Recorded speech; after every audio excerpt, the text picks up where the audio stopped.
How's it going, everybody? We are back. Oh, we're live? Yeah. Are we sure? Can you hear us? Yeah, I mean, look, I can hear us, and I can see us. All right, wait. Is it recording? Oh, it is. Okay. No foot cam today, though. I didn't get that installed. Three Guys and a Mic presents the Foot Appreciation Podcast. Yeah, brother. Yeah. That was hot.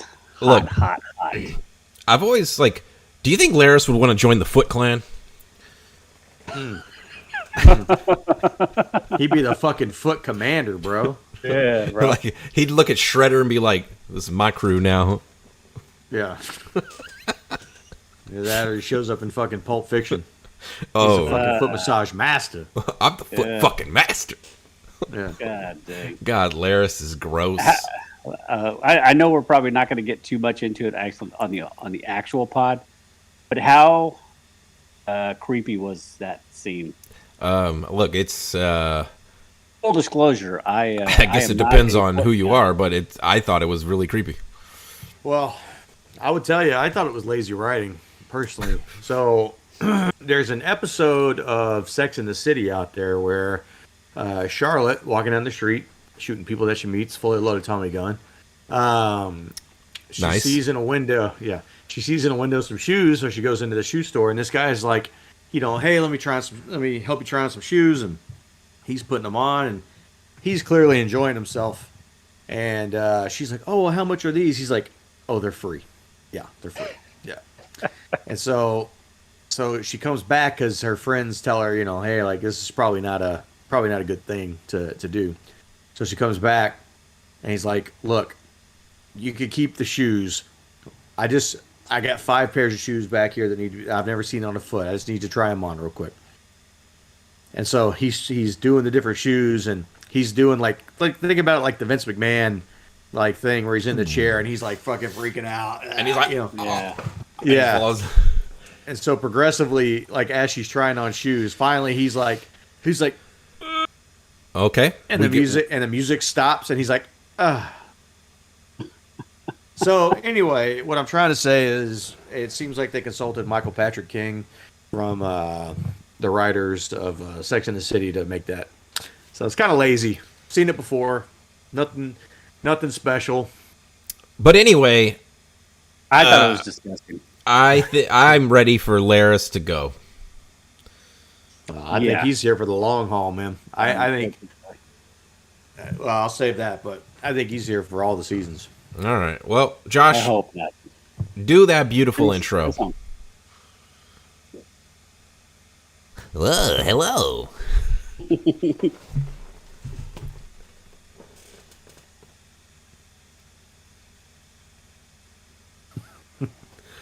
What's funny, dude? What's funny? You got this. Pull it. Hello, and welcome to Three Guys and a Mic presents House of the Dragon, presented by HBO. I'm your co-host, the Human Dart, along with Jason Tsunami. Disaster. All right, hey, we're here. Sorry, I had a little bit of lag. Don't worry about it. What's going on? Yeah. Oh, man. Welcome back, guys. Penultimate episode. Penultimate. Yeah. So, So, live up to the hype. Is it set in stone that it's supposed to be that episode? I think I was talking to Dave about this today. Is it set in stone that it's supposed to be the 9th episode, or have we just come to expect that? Nobody's ever said, hey, it's got to be the 9th episode. Right? We've just come to expect it with the Game of Thrones product because that's the way it kind of worked out through the every 8 season. seasons. Well, I think, is it every season? Because I feel like it's only the first 5 seasons. Because season 6, I thought the best episode was the 10th episode by a little mile. Yeah, but the 9th episode then had the Battle of the Bastards and the whole thing. So, I mean, it was still a pretty memorable. 7 and 8. Season 7 and 8, definitely it wasn't penultimate. No, but season 6, I mean, the last 3 episodes are all really good. 8th, 9th, and 10th episodes. So. I mean, I don't disagree, right? And I think, I don't want to get too much in the weeds there, but I think the first 5 seasons, I completely agree. I think season 6 is a wash. for me at least. But yeah, maybe we oversold to ourselves how much. Yeah. Because if you take like what the expectation was for this episode, and then ask me how I feel about it, I would say a little let down. In a vacuum, this episode crazy. was very good, though.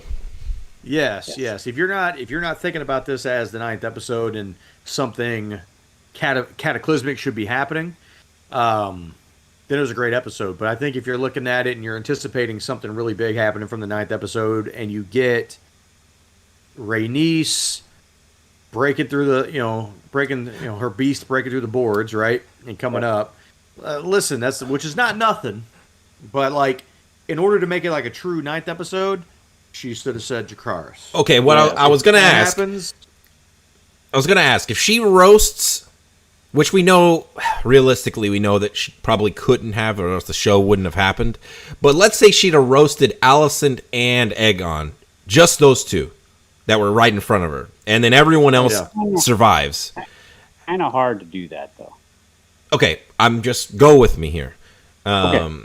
Assuming just those two were the ones that died, and maybe some random people, but like as far as main characters, does that change your mind as far as penultimate? Does that immediately make this rank this among as a contender? Yes. I think it fits the mold of the other ones. Yeah. Yeah, I mean, it's one of my thoughts at the end, but I mean, House of the Dragon could have been one season long had she just said the words. Oh, yeah. And it'd have been done. Yeah, sure. Well, I guess before we get too much into it, I think, Jason, you want to do that recap for us? I guess so. All right. Well, I thank you. All right. House of the Dragon, Season 1, Episode 9, The Green Council. The king is dead. May we pour one out for the king.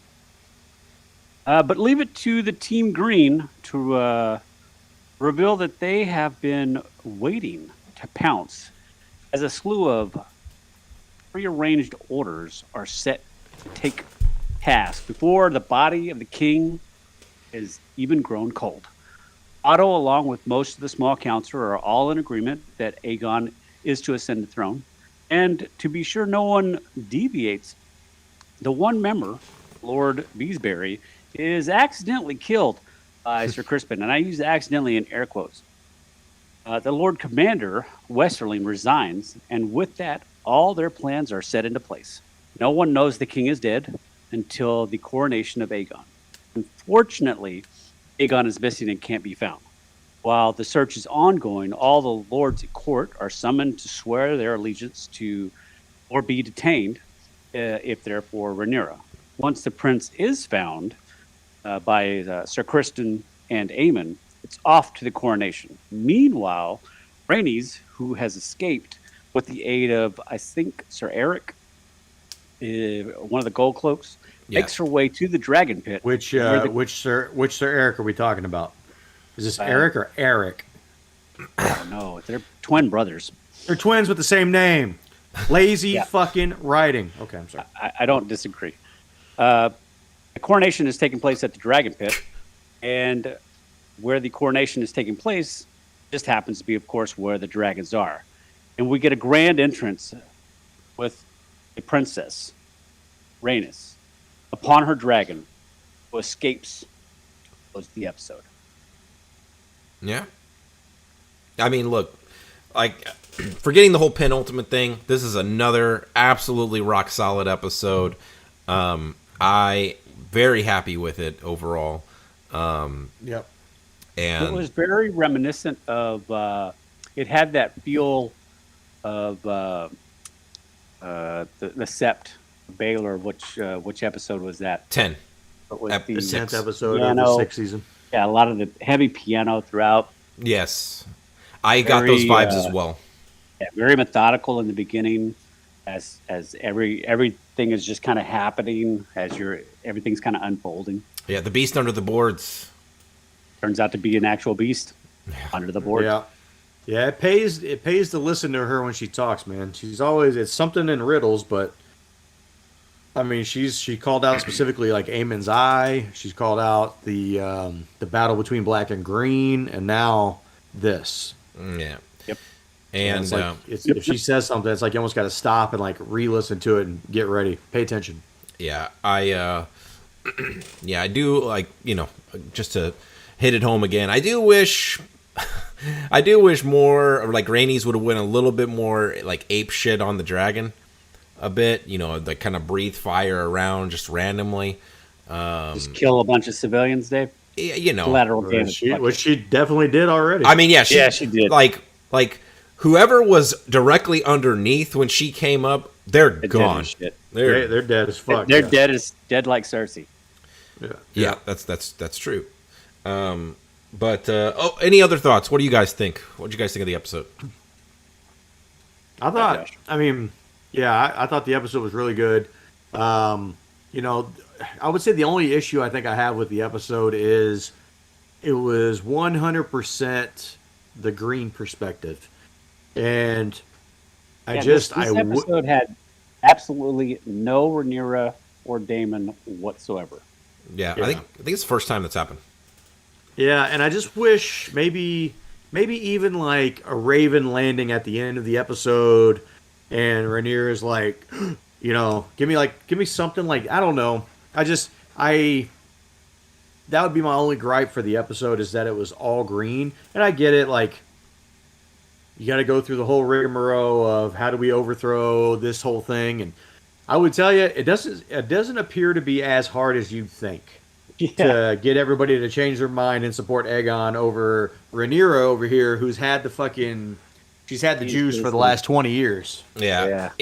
I guess threatening people with death will definitely be that works, right? Like that seems like it's an effective tool in a usurper's tool set. Doesn't work on Lord Stark though. Lord Stark was like, I need to go talk to my people, and he's like, nah, you need to know right now. And he's like, well, then your answer's no. Then I can't support her. Absolutely. Because he's like, nah, my honor. I don't know exactly what he says, but basically, like, we're not oath breakers. Yeah, my words mean something. We're not oath breakers. Yeah. And then he gets probably killed. Confirmation. Well, I don't know. I saw confirmation earlier on Twitter that they're going to Winterfell in season 2, or that we'll see Winterfell.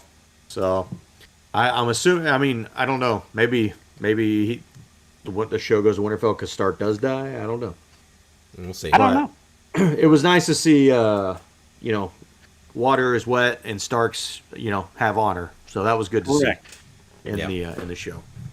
Right. But I don't know. I thought the episode, I mean, again, just like another politically charged. Like I couldn't tell you if there was even a death in the show outside of obviously my man in the room with the small council, and then all the people under the dragon. But really, like, not like a Vaemon style death last week, right? Yeah. No. So I feel like this is just another very good political, like, dialogue filled episode. Jason, remind me of the guy's name who died.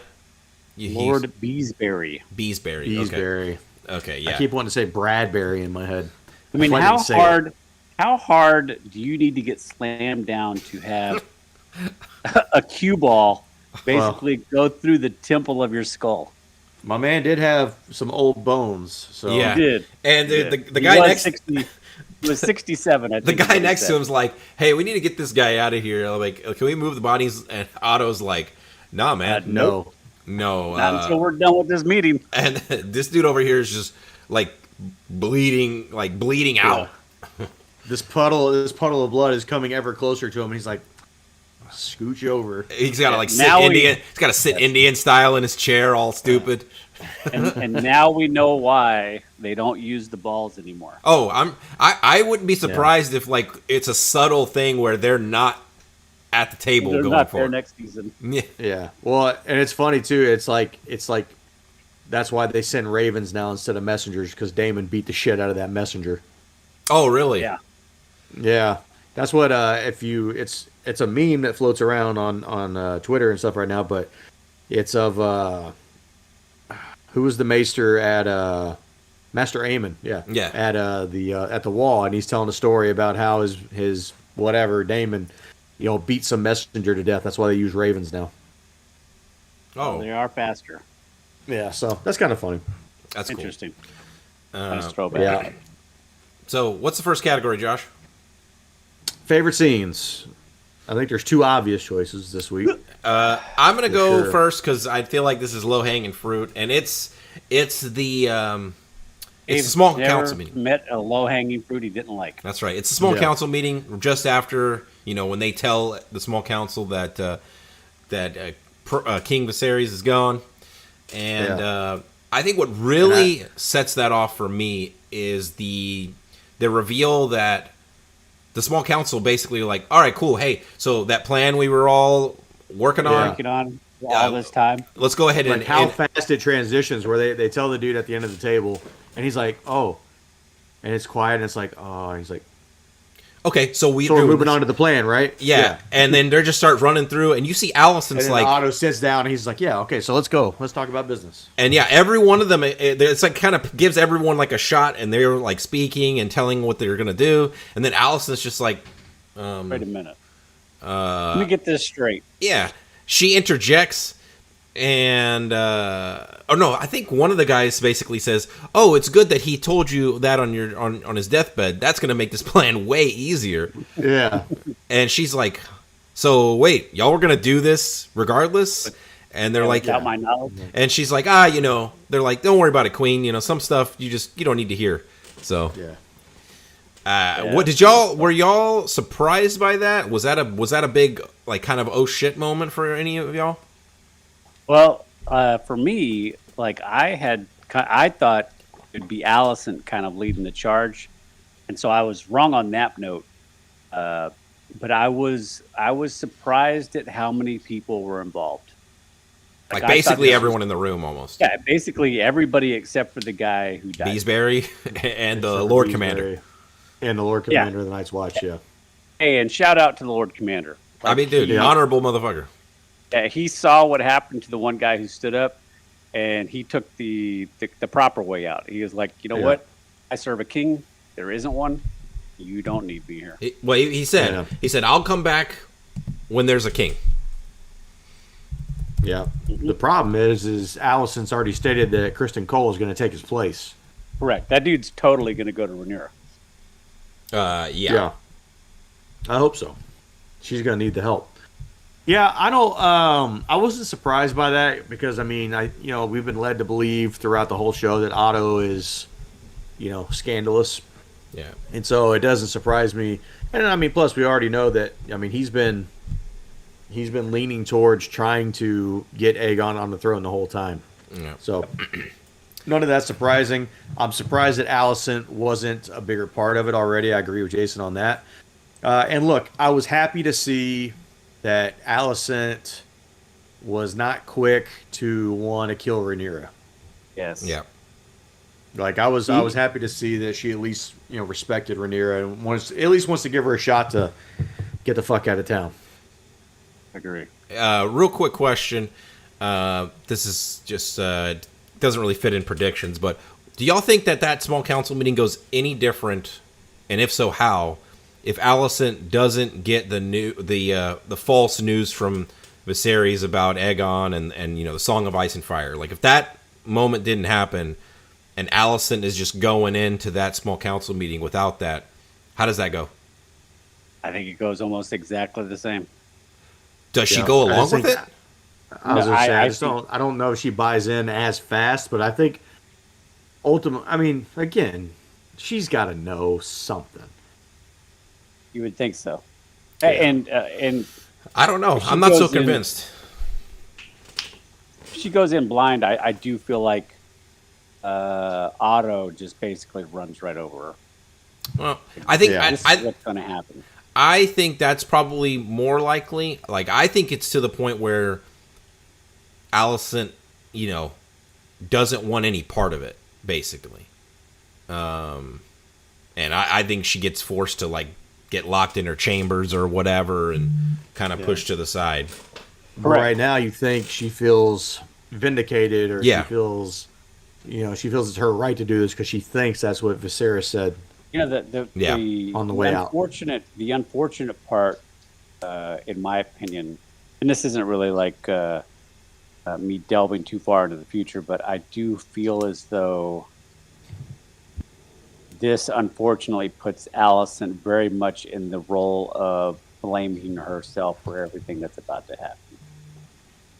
Because if I think she feels as though, because of what Viserys says on his deathbed, like now she's also pushing this narrative for Aegon to be king, and everything that's going to come down the pipe is going to be her fault based on this decision. Well, it's going to be her decision as well as everybody that was in that council meeting. But yeah, it's going to be hard for her to not blame herself when inevitably 1, 2, or all of her children are dead. I mean, she doesn't die before them. I mean, multiple. They're gonna lose kids on both sides. It's gonna be absolutely. It's gonna be bloodbath, dude. Next season, I mean, I'm sure we still have one more episode, but next season, I feel like that's when the true like heart-wrenching deaths are gonna start happening. Well, I do think we're gonna get some, but I think season. Okay, so word is that 4 seasons, 10 episodes. Do we think that's enough to tell the story? I do. With how much they fast forward, with how much they've time skipped, I think you basically get 3 seasons worth of war. I mean, that's got to be enough. Yeah, well, I feel like at least now the time jumping is probably mostly done. I hope so. And I think now we're caught up to the right age for everybody. I will say this, and this is my only worry for the show. I am worried that we're not going to spend enough time on certain characters to develop the relationships needed for the deaths to affect us the same as it did in Game of Thrones. I still think it'll be shocking. I still think it'll be impactful. I still think we're going to have plenty of oh shit moments, but I don't think we're going to have any Ned Starks or red weddings. Like we're just flabbergasted that somebody just died. I think it's a little early to say that. Like that's just it. It's a worry. That's it. Okay. What about y'all? I think there's part of that because we kind of know how it's going to end, ish, right? Yeah. So I think there's some of that, but I still think. I mean, look, I'm invested enough in the characters already. Like, look, I know at some point, spoiler alert for people out there, like Rhaenyra dies. Yeah. And like I know that, but I'm still, I'm still going to be sad when that happens. Yeah. Dave is still on the wolf theory. Oh, I'm on the theory of I think her death is faked. You let Laenor live, so yes. Maybe she lives too. We'll see. We'll see. I think the other scene to really talk about obviously is the coronation of the new king. Yep, for sure. Yeah. So throughout most of the episode, we see that Aegon has fled into the town, into King's Landing. More specifically, he's found down in Flea Bottom by the I keep wanting to say the White Walker. What is it? The White Worm. The White Worm. Yeah. Found in Flea Bottom by the White Worm, and she's kind of holding him hostage for some change here to the hand. Well, while Eric are out trying to find Aegon, so is Aemon and Sir Criston. And look, definitely the two knights have a much better idea of where Aegon is. Aemon and Criston, that's a comedy show. Those guys suck. They did. Yeah. They're like, yeah, he's going to be here. And then we find this whore that Aemon banged 10 years ago or whatever it was. And she's like, he hasn't been here in years. Yeah. But long story short, we find Aegon, and man, he is definitely not on board with being the king. He doesn't want to do it. I thought he was about to get killed by Aemon and Criston. I thought Aemon was going to let him go, but I think Sir Criston's as much of a shitbag as he is, I guess he's got too much honor and too much respect for the queen to let that happen. But I think in that moment, if Sir Criston's not there, Aemon's like, take whatever money I have on me. See you later, bro. Yeah. I'll tell him we can't find you. And Yeah. the way they shot that whole scene with two different groups trying to find him, it sure started to feel like I was starting to think that Dave might have been right. I was like, somebody might accidentally slip a dagger into his throat. Yeah. Dude, I thought So- Aegon was dead for sure. Yeah. But he's it doesn't happen. The Queen's guys, Sir Kristen and Aemon, end up being the ones to actually recover him and get him back to the Queen. And then we see the stage set where Aegon walks in, right? And it's a very cool ceremony, like the way he's walking through the crowd, walking up to the stage. Still very timid, still very clear that he would rather be anywhere else but here right now. And then he gets up to the stage, gets the crown, gets the sword. Good looking sword, by the way. Yep.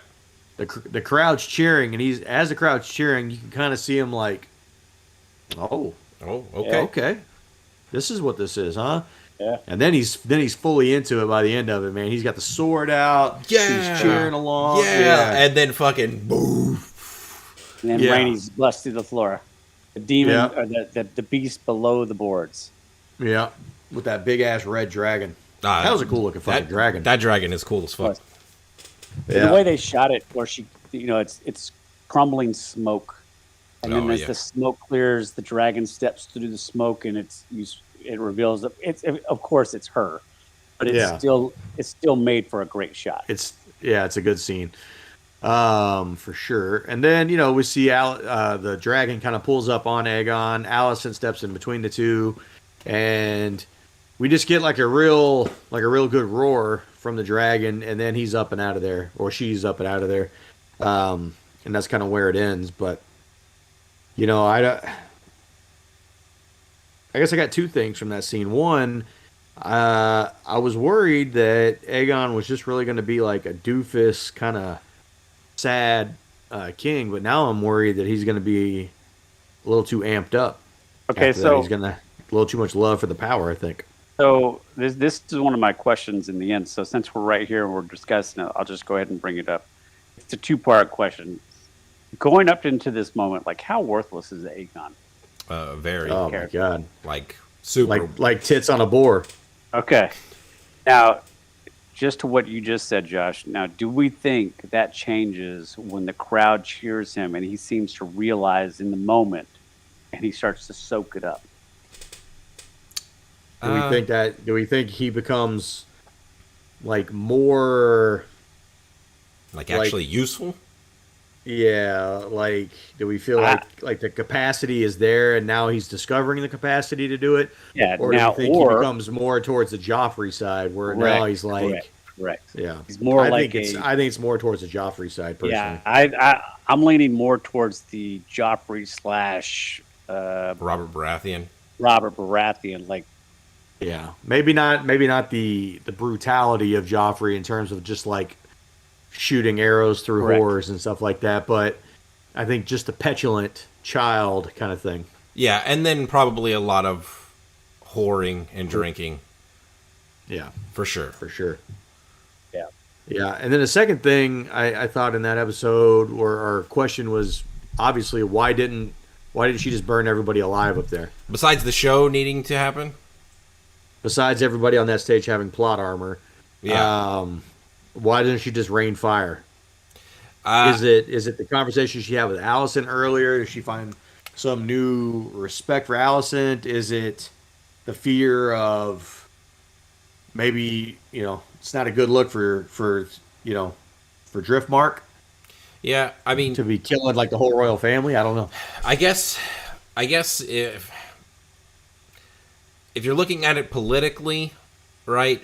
Maybe if you don't want to take the throne that way, because now you'd look like a conqueror or a usurper. Like you'd much rather do it without the unnecessary bloodshed if you can. But I agree with you, Josh. That scene is a little bit, while it was cool, I think it's a little bit frustrating because you have to think if like Rhaenys would know, okay, they're gonna kill Rhaenyra. They're gonna kill anyone in their way. If I kill them now, it's over. If I kill them now, it's over. So, yeah, it's a little bit frustrating. Jason, what do you think? I just felt like in the moment that she couldn't just annihilate an entire family.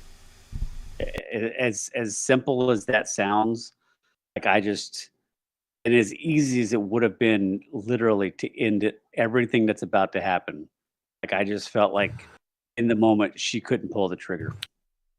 Well, maybe that's a good question too. I mean, maybe this is an obvious answer, but like in hindsight, like this thing going the way we think it's going to go, and it's going to be a lot of pain and agony over the next few years. Do you think after like 5 or 6 years of whatever this war is, and she's still alive, do you think she goes back to that day and thinks like, I should have burned your ass, or do you think she gets a pass somewhere down the line for not doing that? Do you think Aegon or Alicent somewhere down the line like throws her a bone because of that? I think it's the first part. I think she relives this moment multiple times over the course of the next few seasons. I don't know exactly how long she's going to live, but let's say she makes it to season 3. I think we revisit this in some way, form, or fashion 2, 3, 4 times. Yeah, I agree with Jason. I do think this comes up as a conversation with somebody, and she says, like, I should have just ended the war right then.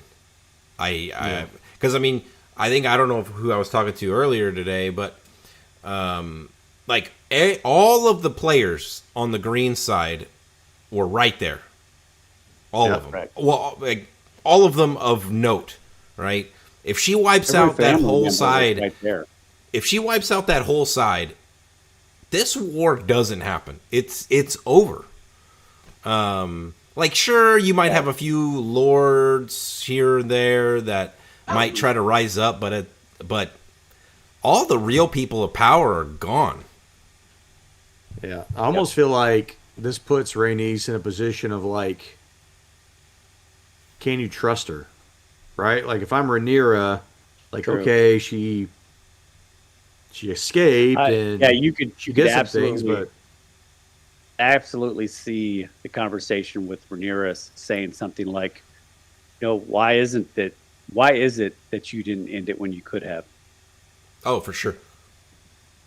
I feel like she'll be open for business at some point. Like she'll be open to negotiate.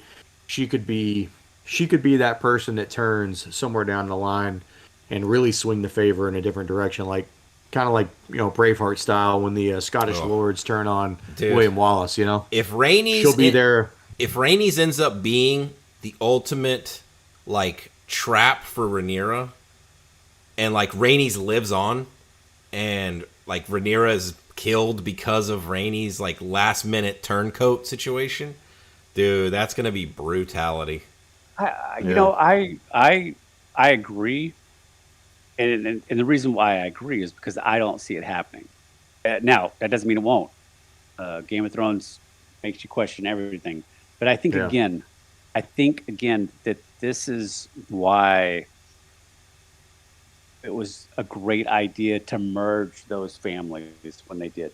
Yeah. Even if there's still this taint of Rhaenyra's marriage, I still think that everything that's involved, I still think that was a great move by Rhaenyra because I think it solidifies in this moment that Rhaenys does not switch to Team Green. All right. Well, we'll see if that ends up being right. I do have another question. By taint, do you mean gooch? Do we have any other scenes that we want to talk about? No, I think those are the main two. Those are the main scenes. All right. Who's your favorite character from the episode? It was Alicent's feet. Hey. Yikes. Man, it's funny. Mine was Laris. Oh, yeah? Yeah. No, it's not. Jason, what is your actual favorite character? He's the Game of Thrones version of the love sausage for Dave, huh? Absolutely. Man, it's tough. And the reason I say that is because this episode does not paint anybody in a great light. No. Yeah. Everybody is doing something underhanded. I think Or there's I one wouldn't obvious say, choice. yeah, there was no, even with Rainey's, she's conflicted and she could have ended the war. But I'm going to go with Rainey's nonetheless, simply because she's stuck by her principles, whatever Yeah. those might be at the moment. And even though she could have ended the war, I felt like she is just not that person. Yeah. Yeah, I went with her as well. Same Same. thing. Yeah. I just think she's the only obvious choice. And not just obvious choice. If you pick anybody else, it's like you're a shitbag. Yeah. Like, you can't pick Aegon, you can't pick Aemon, you can't pick any of these people. They're all fucking like garbage. Yeah, I also went Rainey's as well. I mean, she's honorable.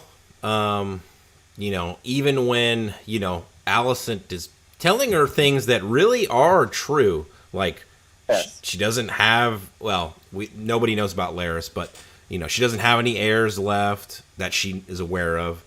And, the heirs that Rhaenyra has aren't her blood. And, Alicent is just spitting truth to Rhaenys, and Rhaenys is like, bitch, fuck you. I don't care.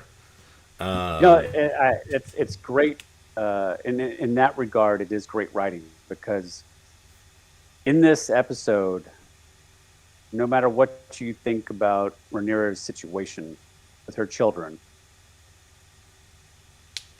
the king has made it abundantly clear for 20 consecutive years who the successor was. So Team Green is doing the underhanded thing here. Look, they're plotting to kill and has had many times to people. change his mind, and has been asked many times to change his mind, and has been steadfast in not doing that. And that's what everybody, Rainey. I think Rainey's even said, like, I knew my cousin. He chose Rhaenyra. Nobody buys this thing about Aegon on his deathbed. Now, like I said, Alicent she's not lying from her perspective. Right. And that's which what is I was interesting. getting to is it's like the perfect heel. They're saying truths that you can't deny. And it's hard to, that's like how you get a really good heel is they stand up there and they spit truth from their perspective. She's right. Correct. Like if you polygraphed her, she would come back not lying. Yeah. Correct. It's just that still doesn't mean that you think what she's doing is good. Yeah. It's gonna be a good thing. At some point, that Rhaenyra is going to tell Alicent, like, hey, that shit that you heard was actually this other thing. Like, that was not. It's about this dude coming like 172 years down the pipe here. Fucking Jon Snow. Yeah. Jon Snow. Anyway, it's a Rhaenyra. It's a Rainy sweep. Yeah, best death, Beesbury. Hey, look, not a bad death. In the grand scheme of things, it was sudden. Difficult. It was sudden, and I wasn't expecting it. It was just like he was like, "Sit down." Oh shit, he's down forever. And it's not easy to fit a cue ball through your temple. I wouldn't try it. No, and he's killed by my least favorite character this week, which is Sir Criston. I mean, like it's hilarious, but you can pick the wrong person. It's fine. You're just picking Laris because he fucking rubbed one out to some feet? This dude killed an old man over here because he banged Rhaenyra one time 20 years ago and he can't get over it. Like, Laris killed billions of people while looking at feet. Let me ask you a question. Next episode, okay? Let's say in the next episode, somebody gets to die, right? Criston or Laris, which one to you would be the more satisfying death? Okay, I get you, Criston. Now for me, it'd be Laris because I am sick and tired of his character. Period. I mean, as much as I want Criston dead. Look, I'm memeing a lot here. Okay, I agree with you, Josh. Sir Kristen is it would be the more satisfying death because I know his character more. And the dude is fucking like pee-whipped really bad. Like that dude is all like just spent one night with Rhaenyra, and he's like, I will never speak to her again. She's magical, bro. I guess so, I man. don't understand. I guess. This dude is he's just a fucking scumbag, man. He is. And look, I'm not saying Laris isn't, but at least this dude is just like a brainless, like, blunt instrument. Laris is Conniving. much more intelligent, right? Now, and okay. I find him, minus the fact that he's rubbing some out to some feet, like, I find his character interesting because, I mean, he's there stirring the pot. Whenever he's involved, shit's happening. By the way, look, I just want to interject real quick. For anyone in our audience who also likes feet, this is not a judgment against you. If you like feet and it's consensual, then, enjoy you some feet. All right? I don't want to make anyone, this is a safe space. I don't want to make anyone to feel uncomfortable. My problem with Laris is I don't yet understand his motivation. Like, I mean, we saw his motivation. Yeah, I only speak because he's this show's like Peter Baelish. We understood Peter Baelish. We knew his whole background, right? Yeah. I mean, we understood where he came from, his past history with the Starks, his affection for Kat. We got all of that, but we haven't gotten jack shit from this fucking Clubfoot guy. Nothing. Yes. Nothing I completely agree. I do think Laris is, I don't want to say poorly written because that's not really accurate. He's just not fleshed out. So, right. Like, I need some fleshed out. Like, I do want more of his character because I want his eventual death to be satisfying. Yeah. Yes. So you want a Laris episode, or at least a 2 or 3 episode arc where you maybe get 5 minutes, 10 minutes with him each episode, learning a little bit more. Other than I'm the hand of the king's clubfoot son, and people don't like me. Why? I want all of season 2 to be Laris scenes. There you go. Oh. Okay, so my least favorite House character of the Laris. My least favorite character of the episode is Otto. What a pile of dog shit. He has basically orchestrated the entire thing. He pushed the narrative. He made it out that Nero would kill Alicent's kids only because he knew it's exactly what he would do, which is exactly what he's doing right now. Again, just a big, giant waste of human space, and I hope he dies a horrible death. Yeah. Otto was actually my real pick. I was just memeing on Laris, but Otto was my pick. I mean, this dude went from pimping out his daughter to now he's pimping out his grandson. I'm confident because he was the one who set the Eric brothers, right, to go get Aegon. I think he would have killed his grandson and installed Aemond. I almost think you're right. If as long as he could have gotten Aemond to agree. Because he said, bring Aegon to me and only me, tell no one. Yeah. Like, why would he do that if he was planning? What is he going to do? Have a pep talk with Aegon? We've already seen Otto, like, waking drunk Aegon up and, like kicking him in the guts. Kicking him in the ass, and, like, showing him to his room. That's just one time. We know throughout the years Otto's probably been rolling his eyes and like, I can't let this fucking dipshit sit on the throne.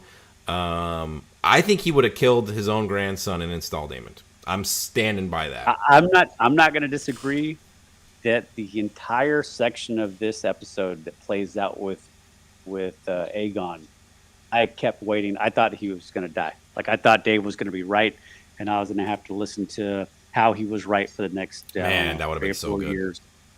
I'm gonna have to listen to the whole wolf story again. Yes. Yeah. What's next, Josh? Well, do we have any other questions or predictions for what's coming up in the next episode? I've seen some spoilers for some stuff coming up in the next episode from Damon. But do we have any other questions or anything? I got nothing. Yeah, the only thought that I have, because I kind of tried to weave what I had through this episode, but concerning Josh's favorite character, Sir Crispin, the week, do we think we get a fight between him and the Friar Lord Commander? I feel like this has been something slowly burning in the background of the authoritative figure of the Lord Commander and Kristen. Yeah. And they were ready to throw down right there in the small council. I think if we were going to get does. Go ahead. Oh, go ahead. No. Go ahead. I said if he does like run over to Dragonstone and take up with Rhaenyra, then I think we definitely get that fight. And unfortunately, in my head, Daemon is the one that's going to kill Sir Criston before it's all over. Like, Okay. If it's the other way around and Criston kills Daemon, I'm going to be so fucking mad. But everybody that Sir Criston defeats right now on Team Black, I'm going to be disappointed. Yeah. But I think if he does fight the former Lord Commander, I think he beats him. But I think it'd probably be a pretty good fight. But yeah, like I said, I definitely want to see Daemon. I want to see Daemon cut his fucking arms, legs, tongue, eyes, ears. Monty Python. Yeah, I am happy that former Lord Commander kept his sword, unlike Sir Barristan Selmy. Yeah, he's like, melt it down for that chair or whatever the fuck he says. Hey, dude, I hope this dude is like at least 75% of the fighter Sir Barristan is. Yeah, that'd be good. Except for unless he goes up against like a couple of gold masked people, but yeah. We're not going to talk about the shitty parts of Game of Thrones, okay? Yeah. The thing I did see next week for Daemon is it seems like he goes and takes on a new dragon. He goes and picks up the former king, the king before Viserys, Jaehaerys. Oh, you mean the Vagar? He goes and gets not Vagar, but it's the it's the dragon that was with the was Vagar with the former king? I'm confused, so don't worry. I can't remember. But anyway, he's going. This dragon that he ends up with is supposed to be the second biggest dragon in the world, only smaller than Vagar. So gotcha. Okay. So that should be a pretty cool scene. Yes. I don't know how or what that happens, but I caught that on Twitter somewhere and kind of pissed me off. So I figured I would ruin it for you guys too. Thanks. Appreciate it. That's great. Yeah. Now, where do we think we're going with this last episode? Usually this is the clean up the mess from episode 9, and maybe this is the big episode. Ultimate. Well, yeah, I don't know. Well, obviously, this is going to be a Rhaenyra heavy episode, right? Yeah, she has to find out. I don't think we're going to get any fighting per se, because Rhaenyra is pregnant. Yeah. So I don't think there's going to be any fighting. I don't think there's going to be anybody I don't think there's going to be any kind of meeting. I don't know how. I think it opens. Rhaenyra gets the Raven. Yep. Raven says, "King is Viserys the Peaceful is dead." Don't need the Raven. Aegon the Second. I'm pretty sure that. Oh, you think Rhaenys is going to go fly over there? Rhaenys is headed straight to Dragonstone, I bet. Either way, gets the message, and then it seems like, I mean, look, if Daemon is going to go get this dragon, then they're going into oh shit mode. Yeah, like they're trying to assemble everything they got. Hopefully, they have, the fleet, the Valyrian fleet. That's another thing that we did learn in this episode is that the Valyrians have been at war for 6 years. Yeah. Yeah.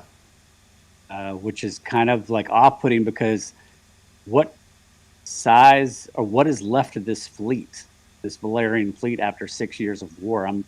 I'm kind of curious to see how this plays out for Rhaenys. I also think we get a comeback of Lord Corlys. We get to see him again. Yep.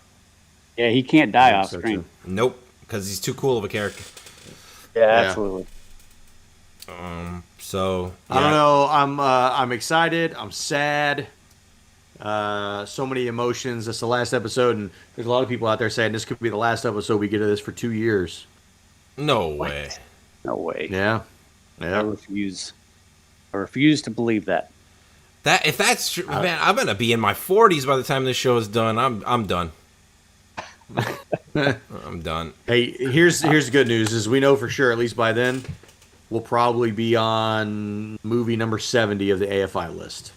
And Yeah, right. and maybe we'll have a release date for the Game of Thrones book. Yeah, Maybe by then. See my face? Maybe. We won't. All right, Josh, take us home. Hope you guys like the content here. If you did, give us a like, give us a subscribe. We do have some cool content coming up here. We're gonna have obviously the season finale for House of the Dragon. We're gonna have a special Halloween episode. I don't know if I told everybody what movies we were doing last time, but if I did, sorry about it. We changed the movies. We're going to more comedy. We're going to more comedy driven route. So we're gonna do the Halloween. Triple threat Halloween spooktacular extravaganza. I can't remember what it's called right now. Yeah, but anyway, like part two. We're gonna be doing Beetlejuice, Army of Darkness, and Young Frankenstein. Yeah. So that would be fun. And then I think either the next episode or an episode after that, we'll be doing our 200th podcast. How about that? Yep. Yeah. We have some special planned. Fun. We have some special plan for that. Some real special for that. It's going to be cool. So hopefully you stick around for that. So in the meantime, we'll catch you guys next week for the season finale of House of the Dragon. Live long and prosper. Take it easy, everybody. Later. See ya.